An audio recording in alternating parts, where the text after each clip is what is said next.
Step into a world of imagination where science meets mystery.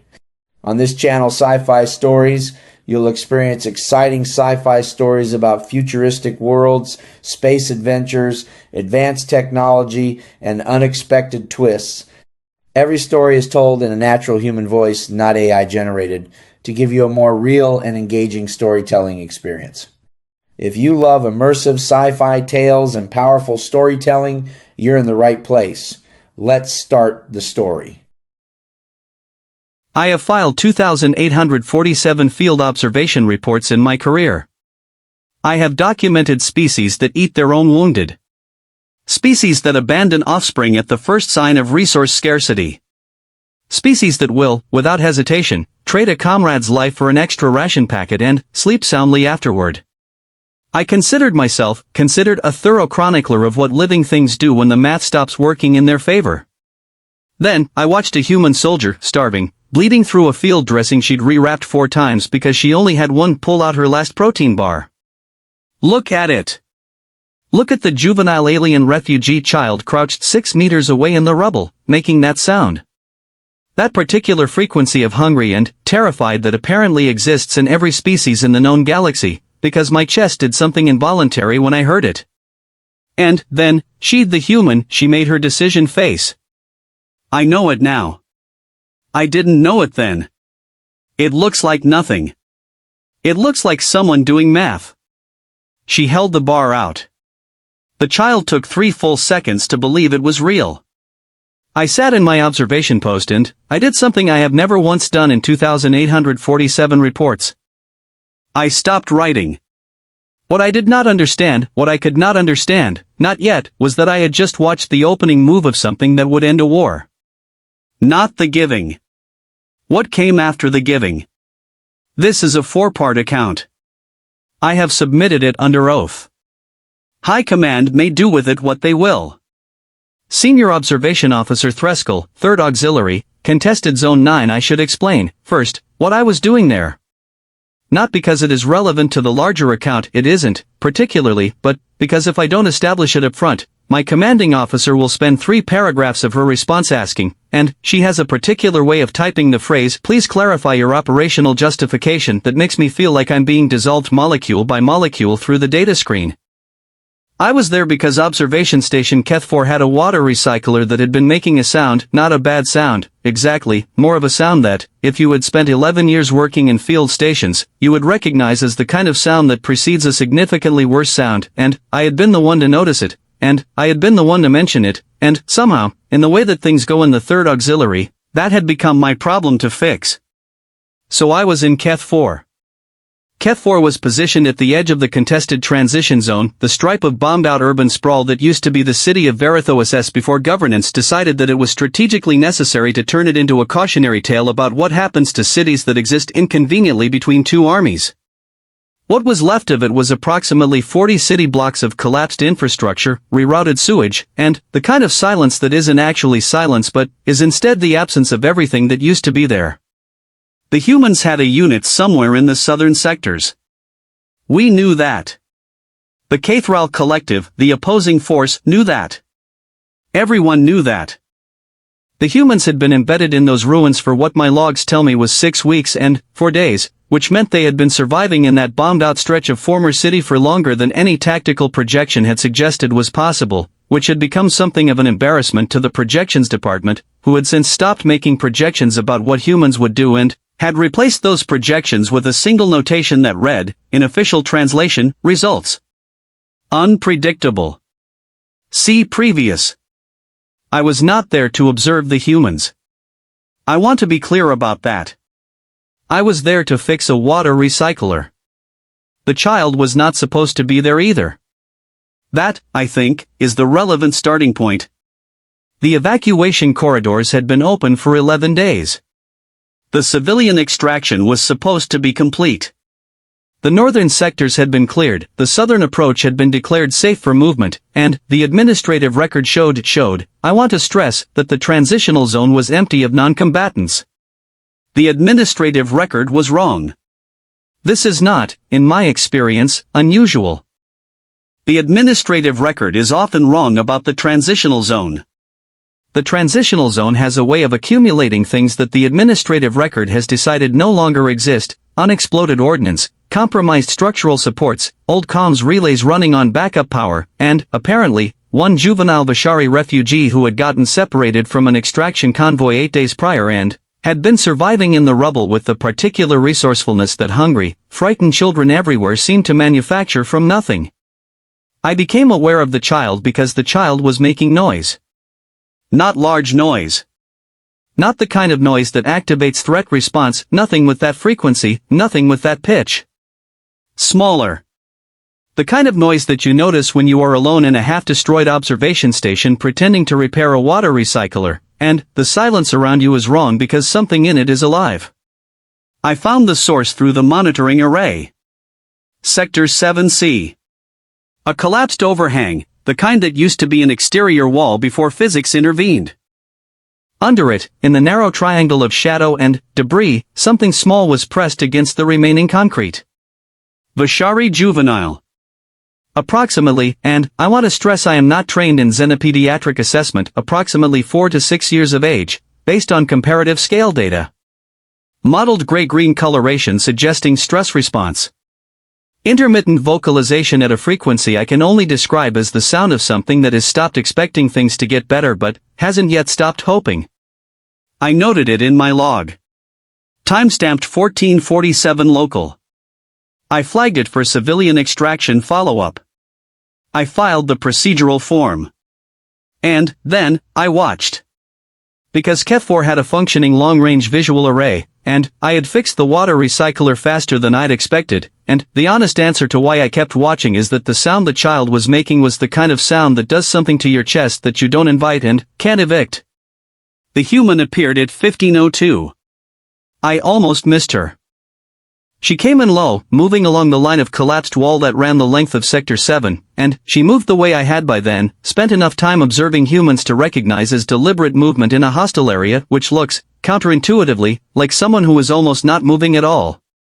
Small adjustments. Weight placed carefully.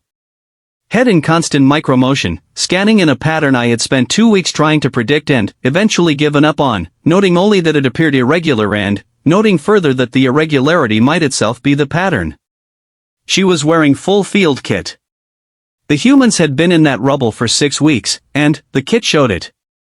The load-bearing vest had a long tear along the left side that had been secured with what my enhanced optics identified as 3 separate materials: original field repair tape, then, a strip of something that had definitely not started its life as field repair tape, and, then, what appeared to be a length of wire threaded through the edges. The field dressing on her left forearm was, as I noted earlier, on its 4th application. I could tell because each layer had been folded before rewrapping, the overlaps offset to maximize coverage, and the outermost layer had a darkness at the center that was not dirt. Her designation, I would learn later, was Sergeant Yara Osemensa, 4th Forward Reconnaissance, which had been a unit of 11 soldiers 6 weeks ago and was currently a unit of 4. I did not know any of this at 1502. At 1502 she was simply a human moving through debris in a way that suggested significant expertise and a body that had been having a fairly sustained argument with physics about the terms of its continued operation. She stopped. She had heard the child. I watched her go still in a way that was different from the tactical stillness of her approach, less like a calculation and more like a signal she was sending to her own nervous system. One breath visible through the optics. Her head turned by approximately 12 degrees. Then, she moved toward it.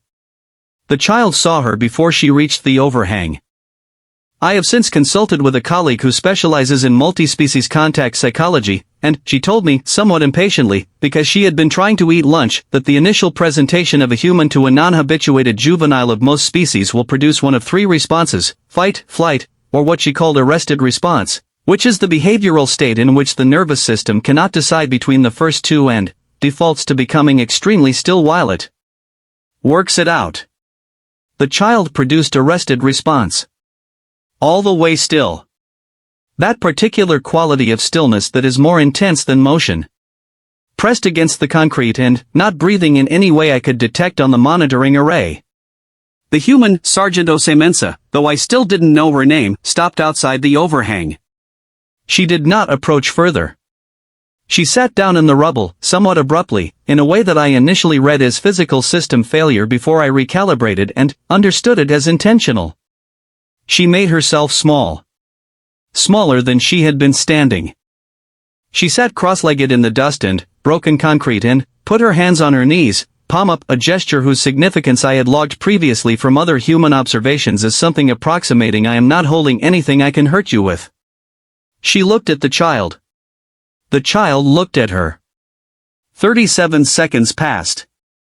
I held my own breath, which is not something I typically do and which I noticed with mild annoyance while it was happening. The human reached into a cargo pocket. What she removed was small enough that I needed to enhance the optics to identify it. A ration bar. Standard human field issue, foil-wrapped, approximately the dimensions of my 2 fingers placed side by side. The wrapper had the particular creased and uneven look of something that had been handled many times, examined, put back, examined again, carried through 6 weeks of contested zone on an injured soldier's body. She looked at it for a moment. The look lasted, and I want to be precise about this, because I have replayed the monitoring footage many times since, in the way that you replay something you are still trying to understand, 3 seconds. The look lasted 3 seconds, and, in those 3 seconds, I watched something move across her face that I am not qualified to name with certainty. I have my notes. They say, conflict. Resolution. Something that is not resignation. She held the bar out toward the child. The child's arrested response broke. Not toward the exit. The child leaned forward, maybe 2 centimeters, in the direction of the bar. It was involuntary, I think. The kind of forward lean that a body produces when the body's priorities temporarily override the nervous system's vote on the matter. The human didn't move. She just held the bar out. Patient in a way that I can only describe as the patience of someone who has decided and is not reconsidering. There was nothing tentative about it. The gesture was not an offer with a condition attached to it. The bar was out and it was going to stay out until something happened. 16 seconds. The child moved. Low and cautious, in a way that looked less like trust and more like hunger winning a close argument with fear. Close enough to reach. One hand extended, four-fingered, gray-green, the small hand of something young and recently convinced that reaching for things was more likely to end badly than not. The human kept her hand still. The child took the bar. There was a moment, I am including this because it is in the monitoring record and I don't know what to do with it, a moment where the child's hand closed around the bar and the human's hand was still there, and they were in contact, fingertips and the edge of a foil wrapper, for approximately 2 seconds. The human made a sound. Not a word. A short, low sound from the back of the throat. The humans have many of these, non-lexical vocalizations that do not parse to meaning but clearly carry it, and it was the kind of sound that my colleague would later tell me, again somewhat impatiently, is associated in humans with the emotional state of witnessing something fragile and choosing not to look away from it. The child pulled back with the bar. The human put her now empty hand back on her knee, palm down this time. I noted the time, 15:08. I noted, soldier expended last personal food ration. Method, voluntary transfer. Recipient, non-combatant juvenile, species Vashari, unsanctioned zone presence. No tactical justification. I stared at what I'd written for a while. Here is what I did not write in the initial log, because I was not sure it was relevant, and because I was not sure I had interpreted it correctly, and because, and I want to be honest about this, there was something about it that felt too large for standard observation notation. Before the human sat down. Before the ration bar. In the moment when she first heard the child and paused and her head turned 12 degrees. I had already been watching her for 4 minutes through the long-range array. I had been tracking her movement through the sector, logging her progress, filing it under standard combatant monitoring. I had her biometric readout running on a secondary screen. Her blood glucose indicator, which the third auxiliary's monitoring arrays can detect through ambient thermal reads in controlled conditions, and KEF4 was sufficiently isolated to qualify, had been sitting at a level that I subsequently looked up in a human physiological reference guide. The guide described that level as moderate hypoglycemia. Associated symptoms may include impaired concentration, tremor, emotional dysregulation, and, in prolonged cases, cognitive disruption. The human was not thinking clearly because she had not eaten enough. She gave the bar away anyway. I have thought about this a great deal since. I keep returning to the 3 seconds. The look she gave the bar before she extended it. The decision that moved across her face like weather. She knew what the bar was worth. She had been in that rubble for 6 weeks. She had been rewrapping the same field dressing. She had been running on a body that was arguing with her about the terms of its continued operation, and she had known exactly what that small foil wrap thing represented in practical survival terms. And she did the math. And the math came out the way it came out. The child ate the bar in a corner of the overhang while the human sat in the rubble outside and watched. Not looking directly, I noted this at an angle, the way you watch something you don't want to startle. At 15:23, the human's personal comms activated. I have the audio. It was captured incidentally on Keth4's ambient monitoring, which I had not remembered was running and which captured things in the sector at sufficient resolution. The voice on the comms was another human terse, lower register, the particular vocal compression of someone communicating under tactical conditions. I have since cross-referenced the voice print and can confirm it was Corporal Nadia Vasquez-Ortiz, one of the remaining 3 members of 4th Forward Reconnaissance. The transmission was approximately 18 seconds long. I have transcribed it in full. Oh say. Location. We've been sitting on this corner for 40 minutes. Pause. Sector 7 Charlie. Give me a few minutes. A few minutes for what? Is there a contact? Pause. Shorter this time. Negative. There's a kid. Silence on the line that lasted approximately 4 seconds, which, in a tactical comms exchange, is a long time. A kid. Vashari. Young. 6, maybe. Maybe less. Another 4-second silence. Oh say. I know. We have a sweep in, I know, Vaz. I know. Give me a few minutes. The comms closed. The human, Sergeant Osemensa, sat in the rubble outside the overhang in the late afternoon light of contested Zone 9 and watched, at an angle, a child she had never met finish eating the last thing she owned in the way of food. I have been trying, in the time since, to construct a tactical or strategic justification for what she did. This is not because I think there is one.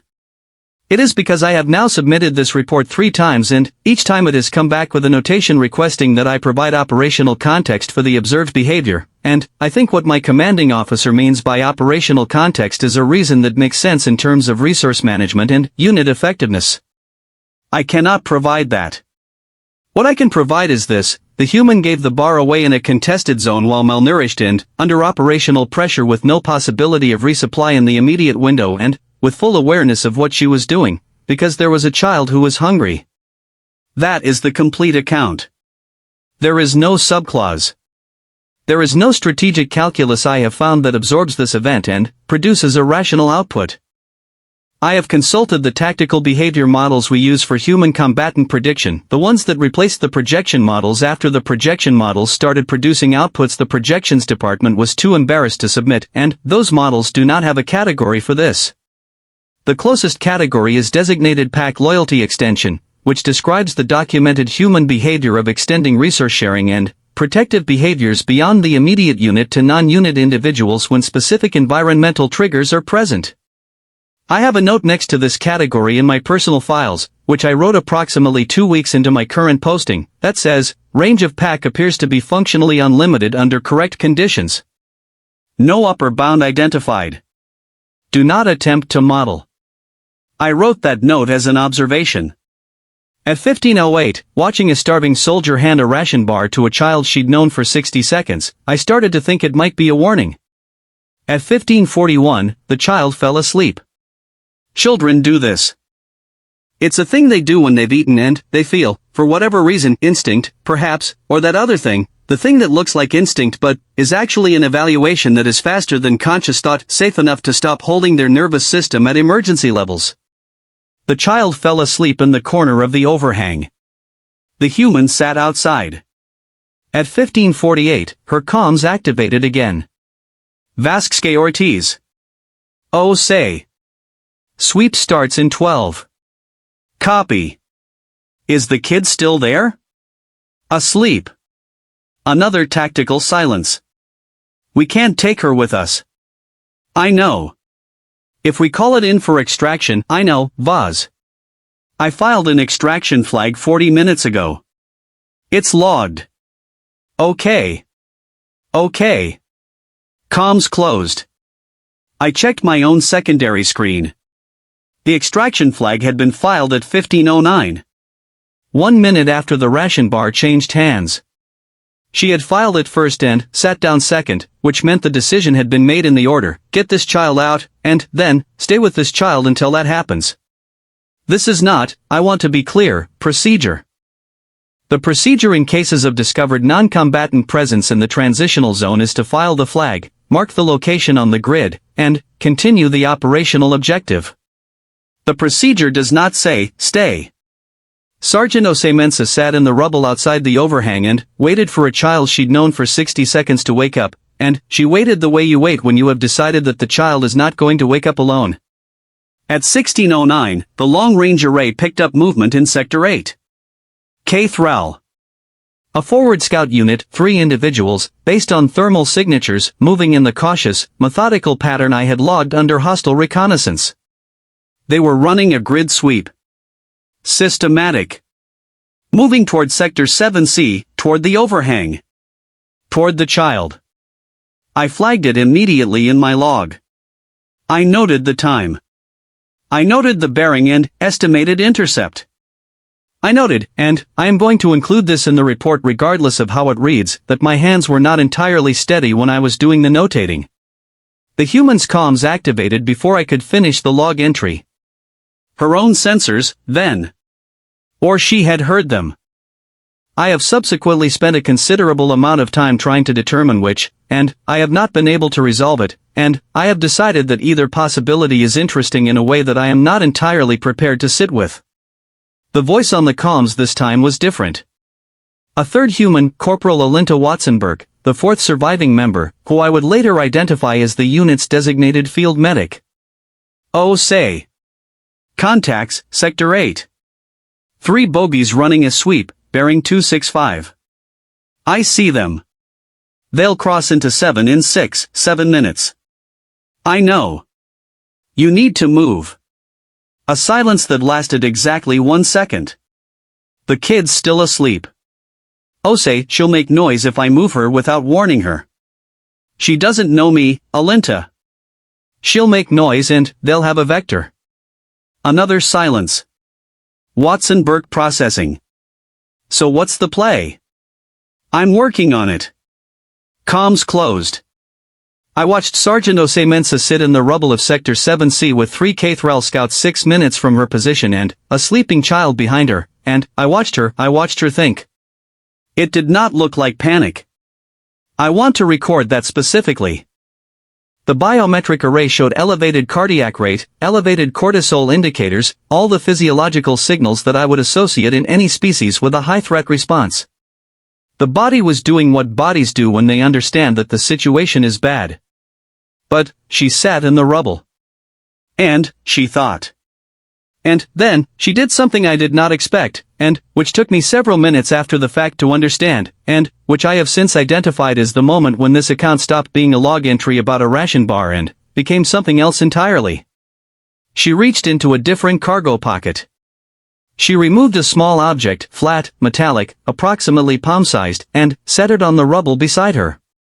She picked up a fragment of broken concrete. She started, very slowly and, very quietly, to tap. Not a signal I recognized. Not a pattern from any comms protocol in any database I have access to.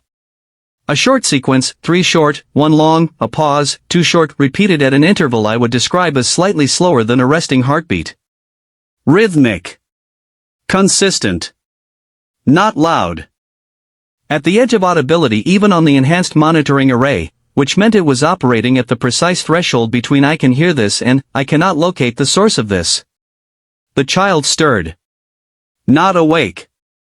Surfacing. That particular quality of movement that means the body is approaching consciousness and the environment is being sampled before the mind decides whether to complete the process. The tapping continued. 3 short, 1 long, pause, 2 short.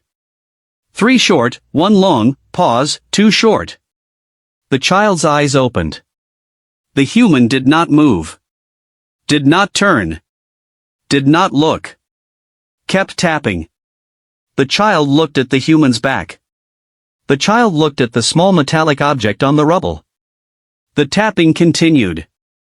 1 minute and 17 seconds. I have the footage of that soft, steady rhythm in the ruined silence of Sector 7C, while 3 Cathral scouts moved 4 minutes closer through Sector 8. And then, the child, slowly, moved to the entrance of the overhang and sat down beside the human. Not touching. A cautious, specific distance. The distance of I am near you and, I have decided, provisionally, on the basis of insufficient evidence, that near you is safer than not near you. The human tapped. 3 short, 1 long, pause, 2 short. The child watched the metallic object. The human moved the metallic object, pushed it, with 1 finger, toward the child. The child picked it up. Tapped it. Wrong. Not the sequence. Random. The human did not correct it. She tapped the concrete again, 3 short, 1 long, pause, 2 short, and waited. The child listened. Tapped again. Closer. 3 short, 1 long, pause, a hesitation, 1 short. 1 short. The human tapped the sequence back. Then, tapped just the missing beat. 2 short. A demonstration, not a correction. The child tapped 2 short. 3 short, 1 long, pause, 2 short. 3 short, 1 long, pause, 2 short. The human stopped tapping. The child tapped the complete sequence.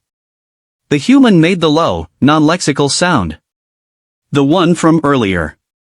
And then, quietly, she said something I have not been able to fully translate, but, which my linguistic database renders approximately as, there you go.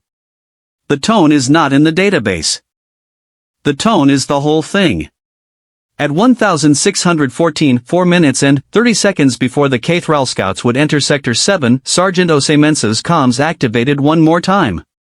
Watson Burke. Oh say. We're repositioned. We can draw them south, but, you need to move now. Copy. Moving now. The kid? A 3-second pause. With me. Ose, we can't, she knows the sequence. She's quiet. She's fast. She's with me, Alinta. Silence. Copy, said Watson Burke. I watched Sergeant Osemensa stand up from the rubble. I watched her hold out one hand, palm up, to the child sitting beside her. I watched the child, who had eaten a stranger's last food and learned a stranger's sequence and sat beside a stranger in the ruins while a stranger's people argued about the odds. Look at that hand. Look at it. Put the metallic object carefully in a pocket. Take the hand.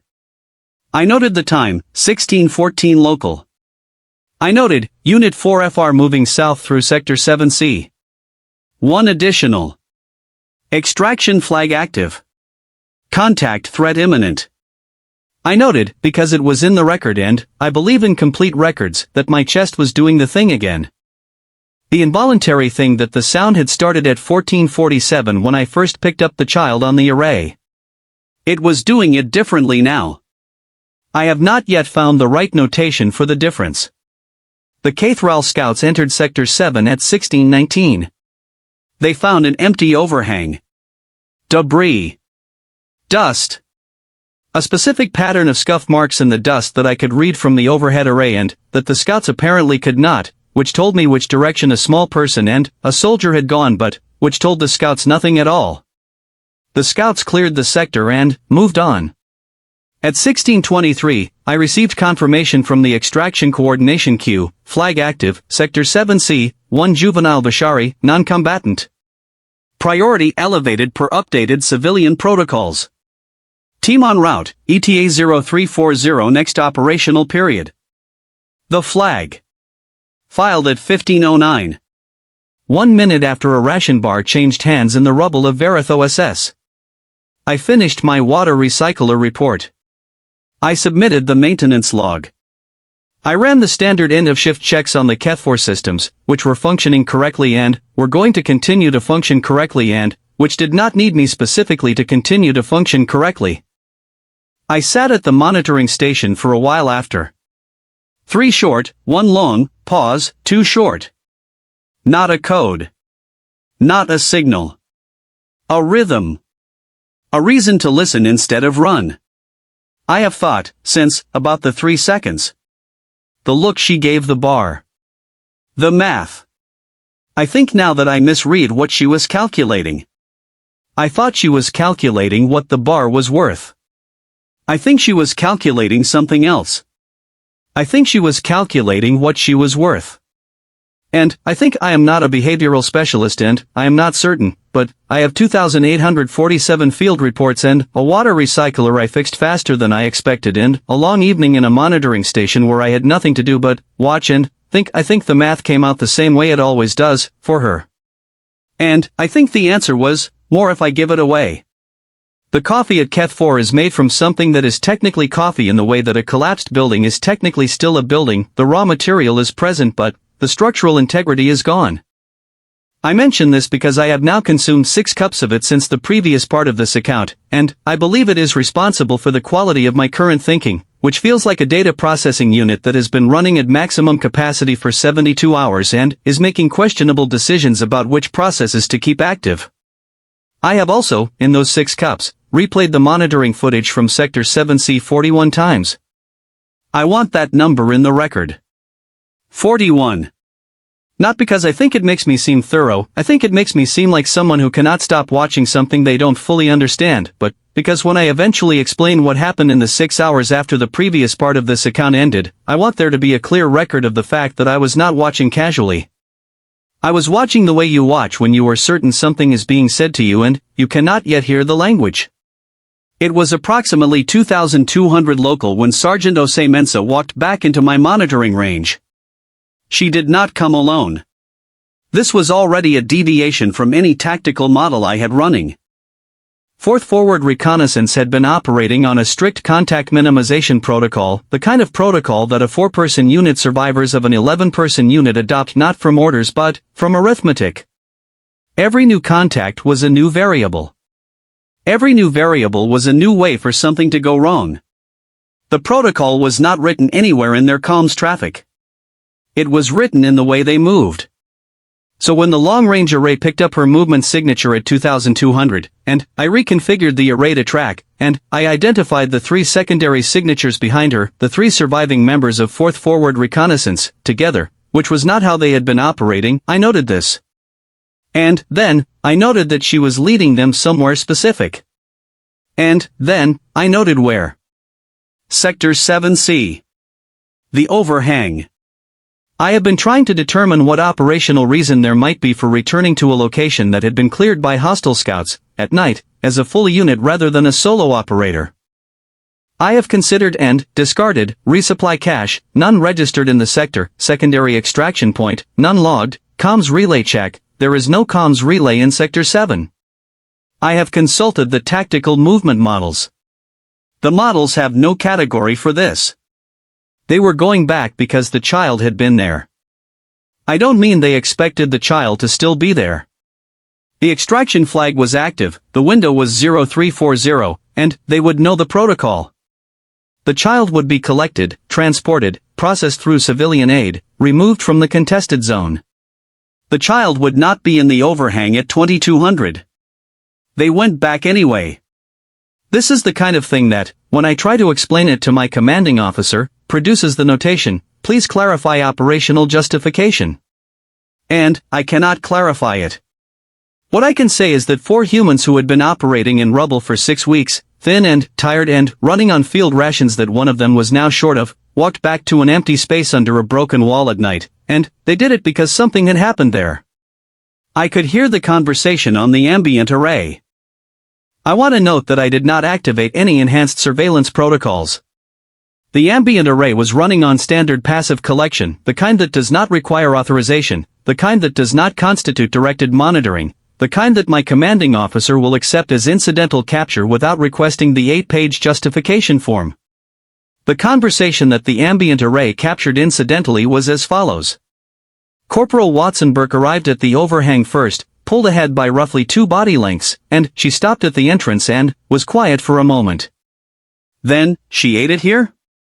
Yeah. The whole thing. Pretty fast, actually. A pause. Something in Ose Mensah's voice that I would have to call the vocal equivalent of the 3-second look. She was hungry. Yeah. Watson Burke. Yeah. Silence. The 4th member of the unit, Private Emeka Ose, whose relationship to the sergeant I would subsequently confirm was one of shared surname and nothing else, a coincidence that the unit appeared to find mildly funny when it came up, which was not often, sat down on a piece of rubble and put his head in his hands. Not distress, I think, or not only distress. The posture of someone very tired sitting down. So what was the sequence? This from Corporal Vasque Ortiz, who had positioned herself at the southwest corner of the overhang in what I recognized as a habit, her habit, specifically, of occupying the tactically optimal observation point in any new location, which she did automatically, without appearing to notice she'd done it. What? You said she learned a sequence. What was it? A moment. Then, Ose Mensah tapped on the concrete wall of the overhang, 3 short, 1 long, pause, 2 short. Silence. That's not anything, said Vasque Ortiz. I know. You made it up. I needed something she could repeat quickly that wasn't a real code. Something just complicated enough to focus on. So she could focus on learning it instead of focusing on, yeah. Another silence. The kind of silence that is a thought completing itself. Watson Burke sat down next to Private Ose on the rubble. That's pretty smart, Yara. I was terrified she'd make a sound when the scouts were 4 minutes out and there was nothing I could do about it except give her something to do. Give her something to do. I have, in the past few hours since first transcribing this, turned that exchange over in my head many times. Give her something to do. It sounds simple. It sounds, if you say it quickly, like tactics. Something you might find in a field manual under managing civilian behavior in high-threat environments. But, there is no field manual for that, as far as I know. And, what Ose Mensah had given the child was not something to do in the way a manual would mean it. What she had given the child was a thing that required actively, not accidentally, sitting close enough to another living thing to listen. Repeating something back. Being corrected and, trying again. A small negotiation, conducted in rhythm, between 2 people who did not share a language, in the ruins of a city in the dark, with scouts 4 minutes away. Give her something to do was one way to say it. Give her a reason to trust me was another. I wrote both in my notes. I have not yet decided which one is more accurate. I have started to think they might be the same thing. At 22:47, Corporal Vasque Ortiz said, she'll be extracted at 0340. Not a question. That's the window, said Ose Mensah. Think she'll remember? A pause. The sequence? You. The longest pause in the conversation to that point. 11 seconds. I counted. I don't know, said Ose Mensah. She's young enough that she might not. Does that bother you? 12 seconds. I don't know. Yara. I don't know, Vaz.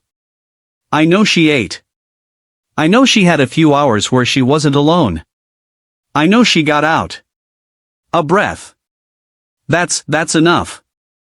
That has to be enough. Vasque Ortiz said nothing. After a moment, it doesn't feel like enough. No, said Ose Mensah. It doesn't. Silence. Then, Vasque Ortiz, flattened, dry, in the tone I had come to recognize as her preferred register. For the record, I thought about giving her mine.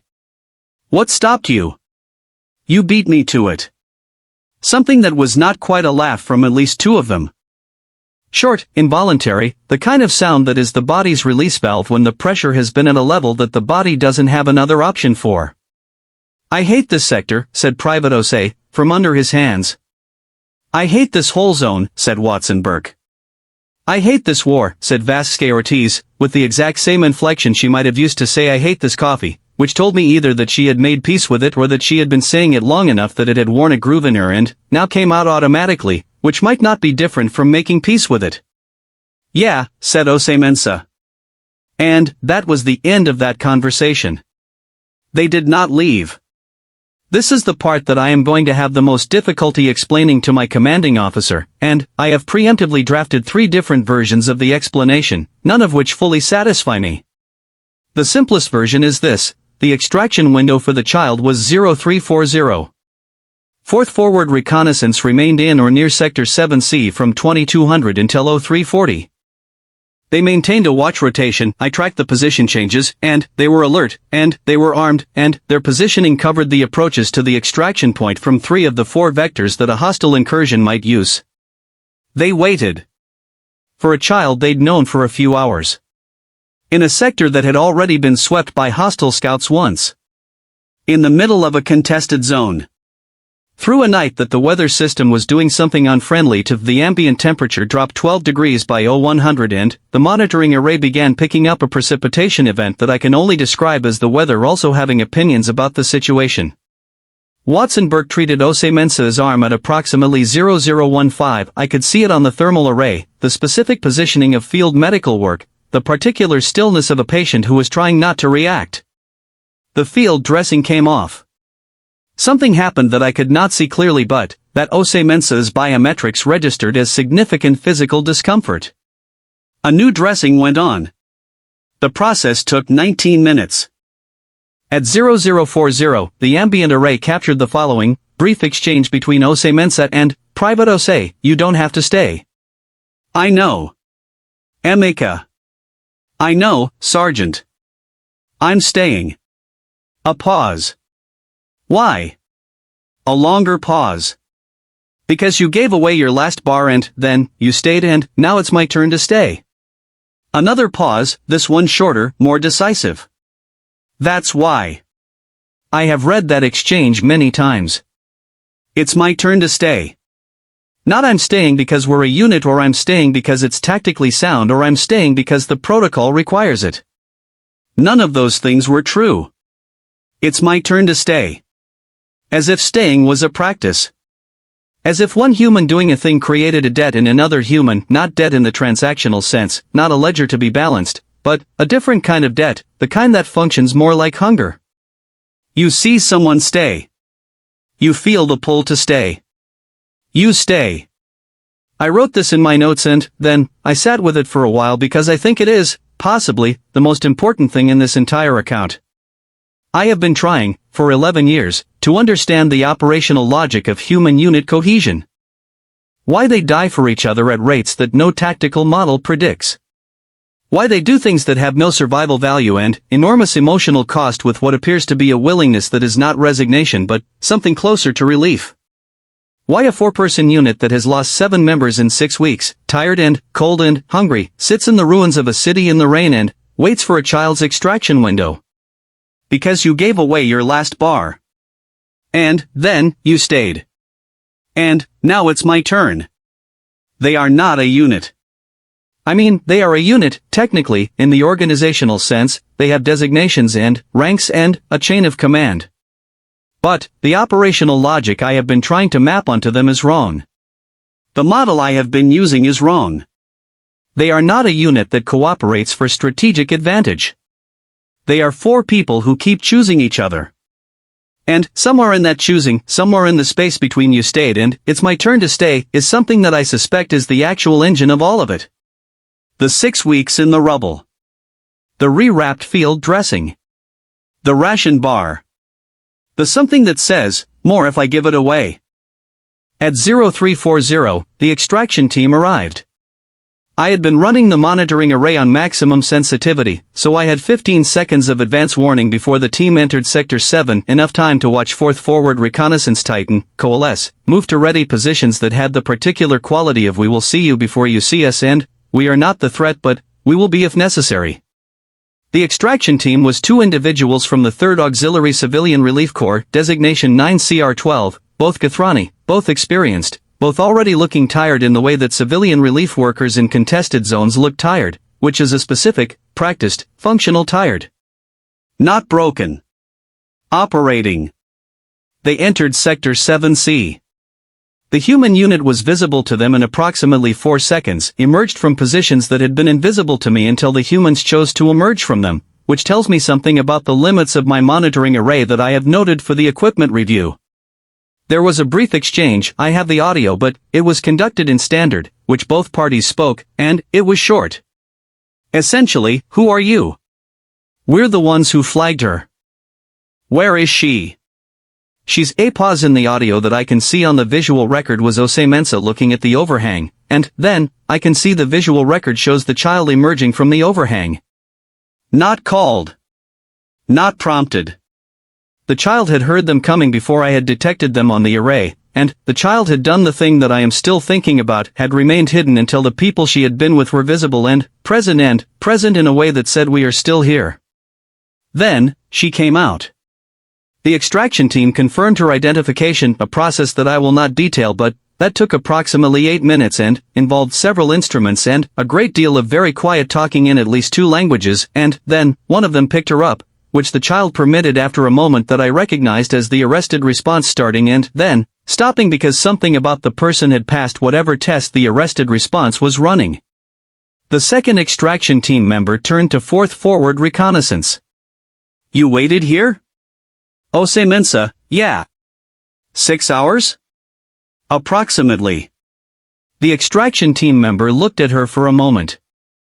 Then, at the other 3. Then, back. "In this sector." "In this sector." Another moment. "Okay," said the extraction team member, in the tone of someone deciding not to ask the next question. "We've got her." "Thank you." "Take care of her." Not a request. Not entirely. The extraction team member appeared to understand this. "We will." And then, the extraction team moved, and the child was being carried out of Sector 7C, and I watched on the visual array as the child's head came up over the extraction team member's shoulder and turned back. Looking at the humans. 4 of them, standing in the rubble in the rain at 0340, watching her go. The child tapped something. 3 short, 1 long, pause, 2 short. Ose Mensa tapped back. I have watched this portion of the recording more times than any other. Specifically this moment. The sequence going one direction, and then, the sequence going back. I do not know the word for it in any language I speak. I have a feeling this is because the word would have to do too much work, it would have to carry "I remember" and "I was here" and "you were here" and "you stayed" and "this happened" and "it was real" all at the same time, in the space of 6 taps in a made-up code, between 2 people who will probably never see each other again.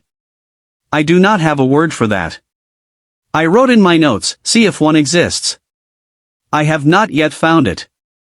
At 0353, after the extraction team was gone, the long-range array showed 4th Forward Reconnaissance beginning their movement back toward the southern sectors.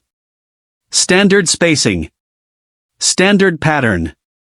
The irregular scanning motion I had spent 2 weeks trying to predict. At 0401, the ambient array captured one final exchange. Vasque Ortiz, to Ose Mensa, "You're hungry." Extremely. I have half a bar. From yesterday. It's the texture of a boot. Give it here. Sharing is caring, Ose. Vaz, I will fight you. You will not, you're exhausted and, your arm is newly dressed and, I outrank, you don't outrank me. I am culturally senior. That's not a rank. I'm making it a rank. Here. Half a boot. Silence, which I read as consumption. That's terrible, said Ose Mensa. I know. Thank you. Yeah. They disappeared from the monitoring range at 0408 local. I sat in Ket 4 for a while after. The water recycler was running correctly. The ambient monitoring array was on passive. The long-range visual array was showing me the empty rubble of Sector 7C, where a few hours ago there had been a child and a soldier and a sequence that wasn't anything except a reason to listen. I made my 7th cup of terrible coffee. I thought about the extraction team member's question. You waited here? 6 hours? The tone of it. Not quite disbelief, they were field workers, they had seen things, but something adjacent. The question underneath the question, which I think was, why? And the answer, which Jose Mensa had not given, and which I think she had not given because it was too large for the context, and which I have been trying to write into this report for several hours, is something like this, because at 14:47, a child was making a sound. And, at 15:02, a soldier heard it. And, at 15:08, a ration bar changed hands. And, at 16:14, 2 people who didn't share a language walked south together through the rubble. And, at 2200, 4 people came back to the place where it happened. And, at 0040, a tired soldier said it's my turn to stay. And, at 0340, a child came out of hiding on her own, because the people she decided to trust were still there. Each moment arrived because the moment before it happened. The ration bar was not a tactical decision and it was not a strategic calculation and it was not, I don't think, even a particularly conscious one. It was a soldier with a hypoglycemia reading and 6 weeks of rubble behind her who looked at a hungry child and did the math the only way she apparently knew how. And then, every subsequent moment was the consequence. This is what I could not write in standard observation notation. Soldier expended last personal food ration. That was true.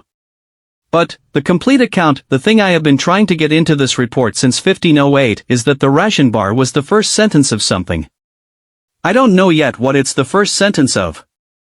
I have more to report. At 0730 local, 9.5 hours after the extraction window, I received a communication. Not my commanding officer. Not the extraction team. Not any of the administrative channels that I had been passively dreading since beginning this account. It was from the Civilian Relief Processing Center, Zone 9 Auxiliary Hub, designated liaison for non-combatant extraction. The communication contained a single piece of information. The child's name. I won't include it in this report. She doesn't belong in an observation record by name, and I am aware that there are places where information about civilian extractions creates risks for those civilians, and I will not do that. But, it was her name. 7 characters. A name that existed before the rubble and the overhang and the ration bar, that she had carried through 8 days alone in the ruins of a city that was being argued over by armies, that had been there before any of this and would be there after. The communication also contained a secondary note, added by the Relief Center intake processor, which read, Juvenile was non-communicative on arrival but demonstrated functional distress response management during transport. Intake notes, Juvenile tapped a rhythmic sequence repeatedly during medical assessment appears to be self-soothing mechanism. Pattern unidentified, possibly self-generated. No action required. Possibly self-generated. 3 short, 1 long, pause, 2 short. I read the note 3 times. Then, I drank the rest of my terrible coffee. Then, I put my head down on the monitoring station desk for approximately 6 minutes, which is not something I do and, which I am including in this account because I believe complete records are important and, because I suspect my commanding officer's notation about operational context is going to seem slightly less coherent to her after she reads this part. The sequence was not self-generated. It was given by a starving soldier in the ruins of Veritho SS who had run out of everything except the specific, particular human capacity to find something to give. I slept for 3 hours and 40 minutes. I know the exact duration because Kethforce systems log all inactive periods by default, and I have developed the habit of checking this number with the specific dread of someone who suspects the number will be smaller than it should be and is always correct. 3 hours, 40 minutes. I made coffee from a facility that does not use whatever HFY uses, the transit hub at Zone 9 Auxiliary, which has a machine that produces something technically inferior in quality but which has the significant advantage of not tasting like a decision you regret. I sat down with it and I opened my monitoring logs. I had 14 new items flagged for review. 12 of them were routine. One was a maintenance request for a water filter in Observation Station KEF-7, which I am including in this account solely because I want there to be a record of the fact that the third auxiliary's approach to assigning repair work is essentially whoever notices the problem acquires the problem, which means my only reward for having working eyes is an increasingly long list of things that require them. The 14th item was not routine. It was a tactical incident report, filed at 0612 local, 6 hours after I had last seen 4th Forward Reconnaissance disappear from the monitoring range. I read it. I read it again. I made a note in my personal log that said, of course. Let me give you the context. The Cathral Collective, the opposing force in contested Zone 9, had been running a particular operational pattern in the southern sectors for the past 11 days. 3 scout units. Overlapping patrol grids. Systematic sweep of the rubble, 4 hours on, 2 off, consistent enough that the 3rd Auxiliary's Tactical Analysis Division had produced a model of the pattern and had been using that model to route 4th Forward Reconnaissance's movements safely through the contested areas. The model was generated from 48 hours of observation data. The Cathral had been running this pattern for 11 days. The Tactical Analysis Division's model was correct for the first 48 hours. At 0528 local, on the morning of the day that Part 3 begins, the Cathral changed the pattern.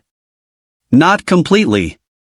Not in a way that looked, on a surface read, like a significant change. But, the overlap zones shifted.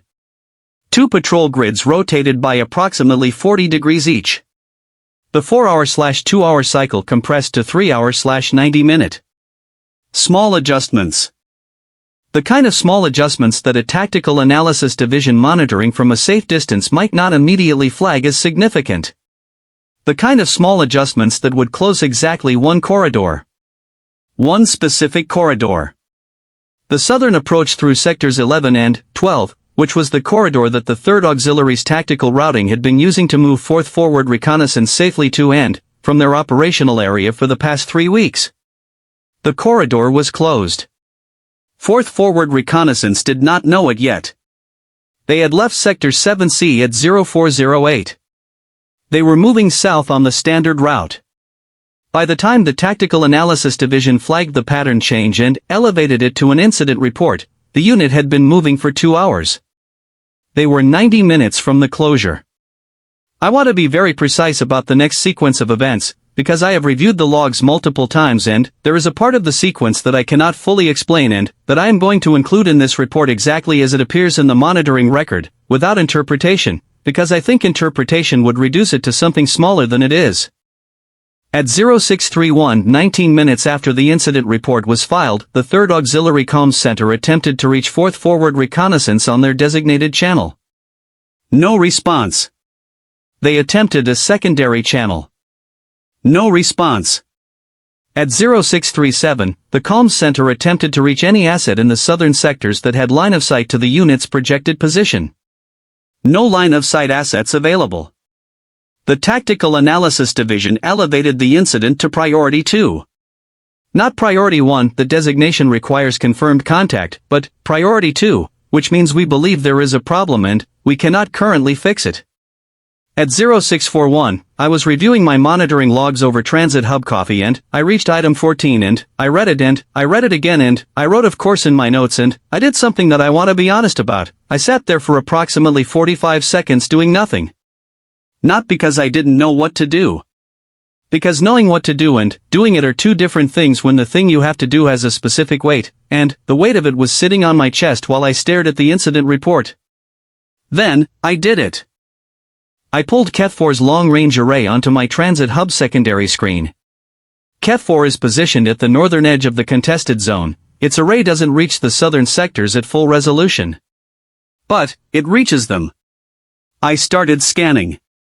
Let me be clear about my operational authority here. I am a senior observation officer. My function is observational. I file reports. I monitor systems. I note things in logs. I do not have tactical authority. I do not have communications authority over combatant units. If I detect something in my monitoring array that is relevant to ongoing tactical operations, the correct procedure is to flag it through the incident reporting system and submit the flag to the Tactical Analysis Division. I did flag it. I also, while the flag was processing, started making calls. The first call was to the Zone 9 Comms Center, where I spoke to a duty coordinator whose name I am including as Coordinator Hesk because she is the person most directly responsible for what happened next and she deserves to be named for it. I explained the situation as quickly as I could. Corridor closure, for humans, 90 minutes, and she said something that I will also include in this account. Do we have any assets in the southern sector that can reach them before the closure? I'm checking. There was a pause. I was running the array. She was running her own board. Keth 7 is offline, she said. I know. Maintenance. Keth 9 has coverage but, the long-range arm is, I know. Another pause. Threskel. Keth 4's array reaches Sector 11. I know. At what resolution? Not enough to confirm visual on the unit. But, I can reach the relay junction at 11 Delta if it's still active.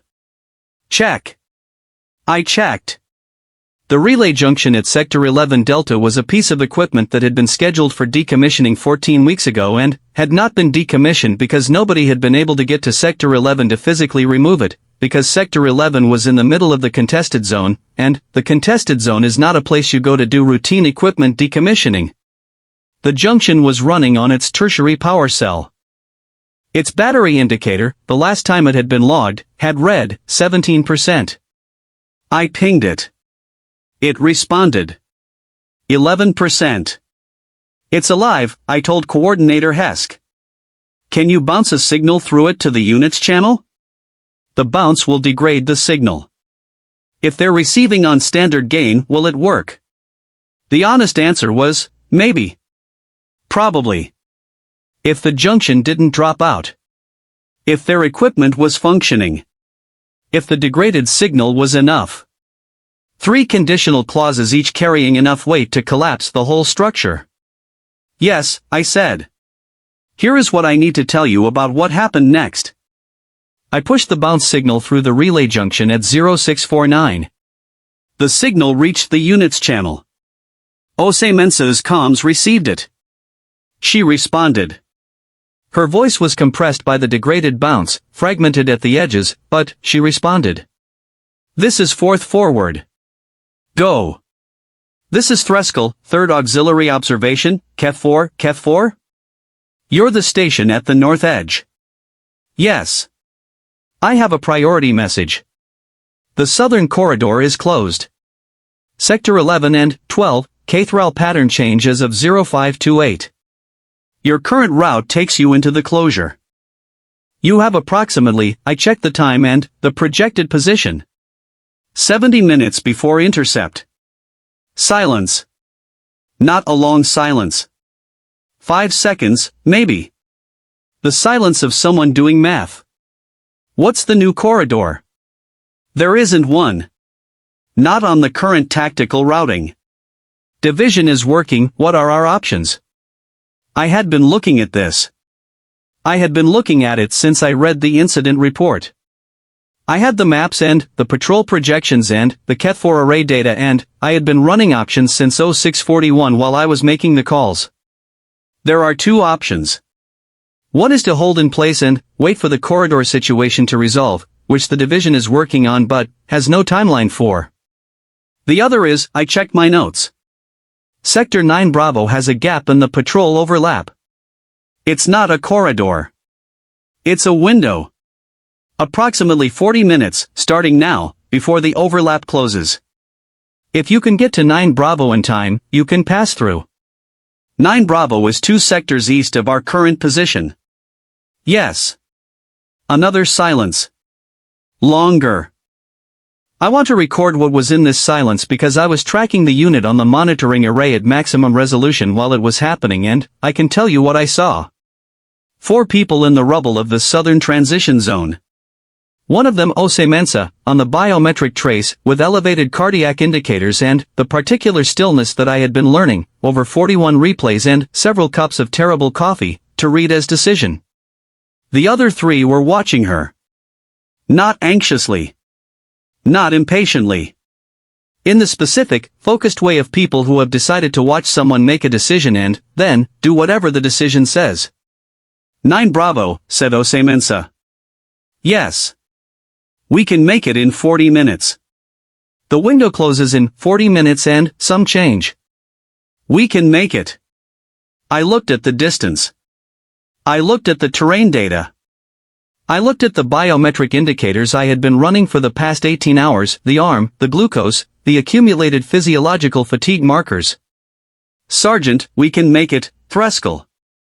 Not reassurance. Not bravado.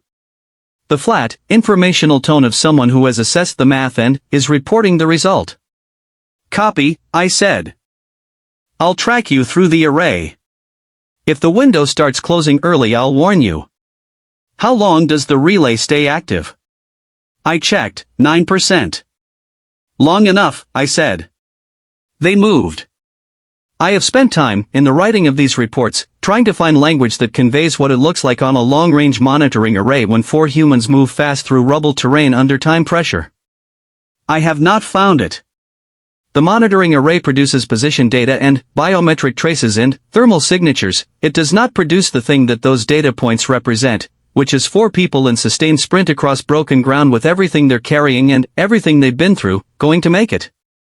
I tracked them.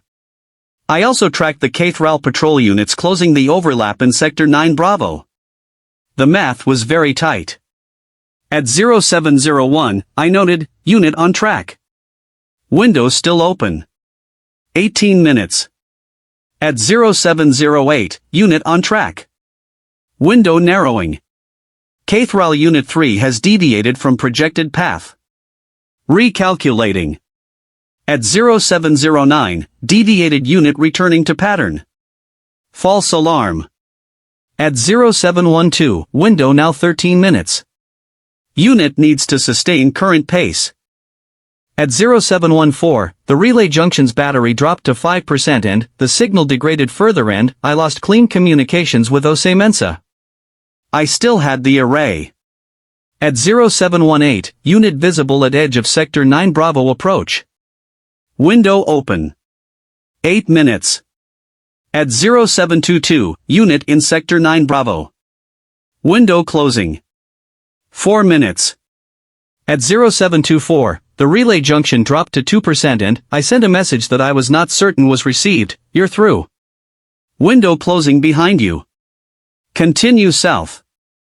You're clear. At 0726, the relay junction went offline. At 0726 and 30 seconds, the Cathral overlap closed in Sector 9 Bravo. I looked at the tracking data for a while. Then, I noted 0726. Unit 4FR clear of closure. 0 contact. All 4 individuals accounted for. Then, I noted, because I believe in complete records, battery, 0%. 7%. When I'd pinged it. Not enough, on paper, for any of what had just happened. 11%, when it had responded. I am not a systems engineer. I cannot explain the discrepancy. What I can say is that the relay junction at Sector 11 Delta, scheduled for decommissioning 14 weeks ago, held on long enough. I want to tell you about something that happened at 0728. 2 minutes after the closure. 2 minutes after I had confirmed the unit was clear and logged the outcome and made a note about the relay junction battery that I intended to include in a maintenance report and was going to hold for later. My monitoring array, still on maximum resolution for the southern sectors, picked up a signal. Not from the unit. From a secondary source in Sector 7C. I adjusted the array. It took me a moment to identify what I was seeing, because Sector 7C was supposed to be emptied, cleared by scouts, vacated by the unit, the child extracted at 0340. Nothing should have been generating a signal in Sector 7C. What was generating the signal was the small metallic object. The one Osei Mensa had used for the sequence. The one she had pushed toward the child. The one the child had carried out of the sector. Except she hadn't carried it out. The monitoring record shows the child entering the extraction team's transport with no metallic object in her possession. Which means at some point between learning the sequence and the extraction team's arrival, the child had left it. Set it down. Hidden it, maybe, in the way that children hide things they are uncertain about. I don't know if I get to keep this, so I'll leave it in the only place that feels like mine. In the corner of the overhang. Under the collapsed wall in Sector 7C. Where it had been sitting, all night, in the rain. And, now, at 0728, 2 minutes after 4 people had moved through a closing window and come out the other side, it was sitting in the debris generating the kind of low-level signal that a metallic object with a small power cell generates when something activates it. I enhanced the array. I ran the signal analysis. It was tapping. 3 short, 1 long, pause, 2 short. I sat very still for a long time. Let me tell you what it wasn't.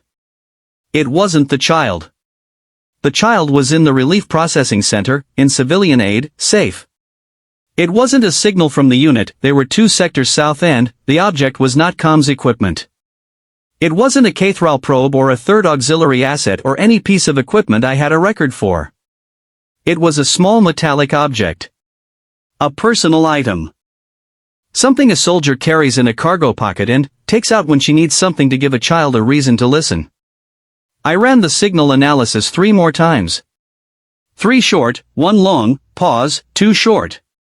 The most likely technical explanation is that the power cell in the object had been partially dormant in the cold overnight and had reactivated in the morning temperature shift, and the reactivation had triggered some internal mechanism or recording, maybe a loop set in some idle mode that had been running on repeat since Osei Mensa had set it in the rubble and tapped the sequence for the first time. That is the most likely technical explanation. I wrote it in my notes. I left a space after it. The space is still there. At 0900, I received a communication from my commanding officer. I want to record, for anyone who reads this report after me, that my commanding officer is not a cruel person. She is a thorough person. She is a person who uses the phrase "please clarify your operational justification" in the same way that some people use a blunt instrument, not from malice but from a genuine belief that clarity is the solution to most problems, which is mostly true and occasionally spectacularly wrong. The communication said, Threskel. Status of Keth-4 water recycler. Per maintenance log, you were scheduled to depart yesterday. Your transit records show you are still at Zone 9 Auxiliary. Please clarify your operational justification for remaining in zone. I read this communication. I thought about how to respond. The accurate response was, I have been watching 4 humans and I cannot stop, and in the last 18 hours I have watched one of them give away the last thing she had to a child, and then stay with that child in the rain, and then run through a closing tactical window with 3 other people who chose to be there, and somewhere in all of that I have started to understand something that I have been trying to understand for 11 years and I am not done yet. I did not send that response. I sent, water recycler operational. Remained in zone for supplemental monitoring, Sector 7C, civilian extraction adjacent to active unit operations. Full account submitted as Addendum 7 and 8. Will depart on next available transit. Apologies for the delay. Her response came back in 4 minutes, review submitted. Continue current monitoring until departure. Well done. I read well done twice. It is possible she meant the water recycler. It is possible she had read the addenda. I decided not to ask. At 1340, the monitoring array picked up movement in Sector 7C. I was not, I want to be clear, specifically watching Sector 7C at 1340. I was completing my transit documentation and reviewing the incident report filing from the morning and eating something from the transit hub that was technically food and which I was consuming with the minimum level of engagement consistent with continued biological function. The alert was automatic. Movement in a flagged sector triggers an alert. The sector was flagged from the previous night's operations. I checked the array. One individual. Moving from the southern sectors. Moving north. I recognized the movement pattern before I confirmed the biometric trace. Ose Mensa. Alone. Moving with the focused, careful quality that I had been watching for 18 hours. But, different from yesterday, slower. Not injured slower. The slower of someone who was not operating under time pressure and has decided, for some reason, to come somewhere. She entered Sector 7C at 13:53. She went to the overhang. She found the metallic object.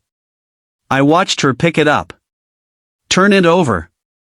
The monitoring resolution was sufficient to see the small changes in her posture that my notes have started to log as emotional processing, not any single gesture but the aggregated quality of stillness that precedes and follows the moments when something lands. She sat down in the rubble. Not for long. 3 minutes, approximately. Then, she stood up. She put the object back in her cargo pocket.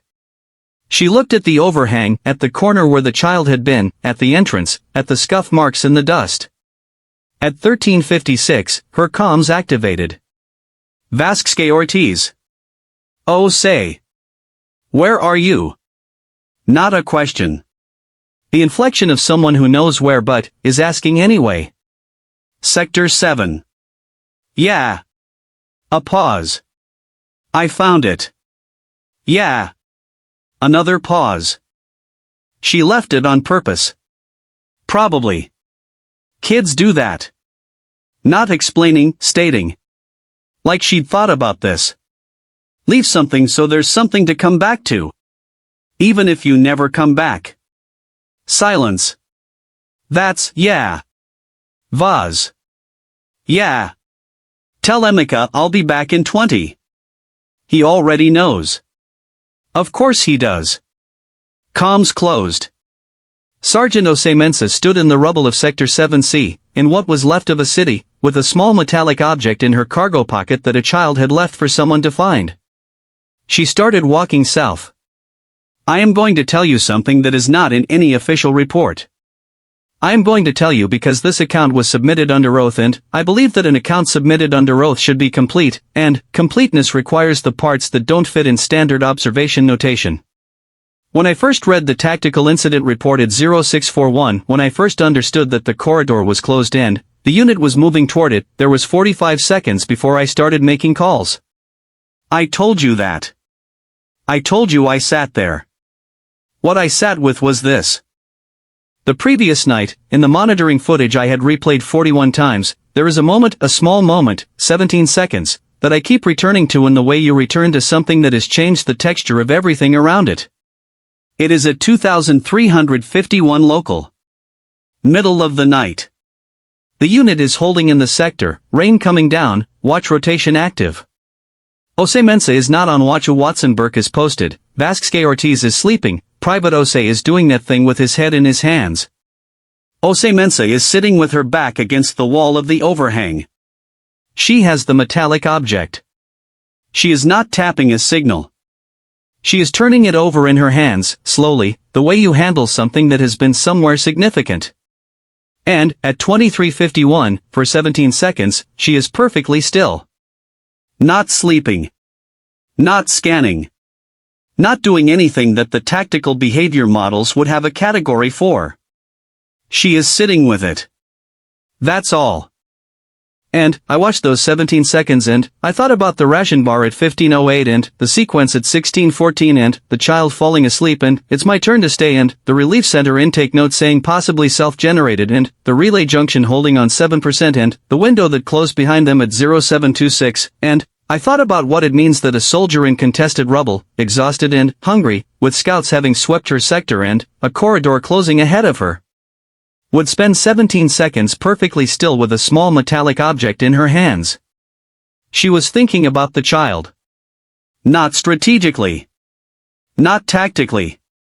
Not in any way that produced a report or a plan or an operational output.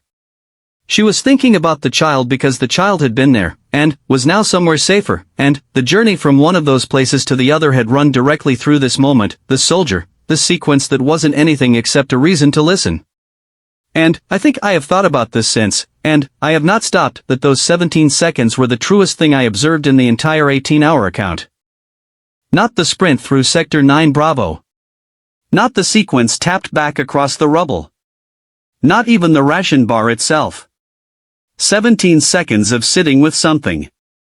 Knowing what it cost. Knowing what it was worth. Knowing the math the way she always does the math. More if I give it away. This is the last entry in the account of observation record Keth 4, Addenda 7, 8, and 9. I want to write something, as a final entry, that my commanding officer will be able to use. Something that fits in the observation record.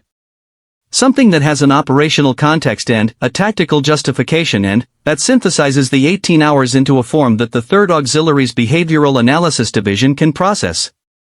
I have been trying to write it for 40 minutes. What I have instead is this. I have been an observation officer for 11 years. I have watched dozens of species under conditions of resource scarcity and physical threat and collective crisis. I have filed 2,847 reports.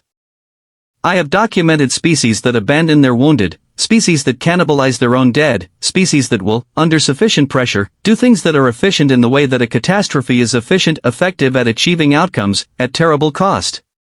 I have spent those 11 years building models of how living things behave when the math stops working in their favor. The models are good. They are accurate. They predict behavior across a significant range of species with an error margin that the Behavioral Analysis Division considers acceptable. The models do not predict humans. Not because humans are illogical.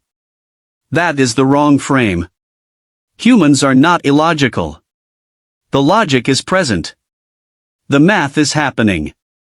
The math just produces different answers. A resource scarce? Give it to something smaller. A corridor closing? Sprint through on a 2% battery and hope. An empty overhang in the rain at midnight? Go back. A child who left a small thing so there was something to come back to. Pick it up. Carry it. The models produce the question, what does this being do when it has nothing left to give? The answer, for most species, involves some variation of, it stops giving. The answer, for humans, appears to be, it finds something else. I do not know what to do with that. I have filed 43 reports in the time since Sector 7C and I have not known what to do with it for a single one of them. It sits in my chest where the involuntary thing lies, the thing the child's sound started at 1447, and it has not moved. I think it may not move. I think, and I am going to write this in an official report under oath because I believe it is the most accurate observation I have ever made in 11 years of observation work. I think that is the point. End of Part 3. End of observation record Keth 4, Addenda 7, 8, 9. Filed for review, Behavioral Analysis Division, 3rd Auxiliary Corps. Personal note, appended I looked up the Guthrani concept again. The warmth of a fire you carry to the next cold place. I think there should also be a word for the person who didn't know they were cold until they saw the fire. I am working on finding it. I will file it under supplemental when I do. Frescal, appended, 0340 local, 2 days after the account concludes correction to Addendum 9, personal note. I asked a linguist. She said the word I'm looking for already exists in 3 languages. She declined to tell me which 3. She said I should find it myself. It means more, she said, if you go looking. I am going looking.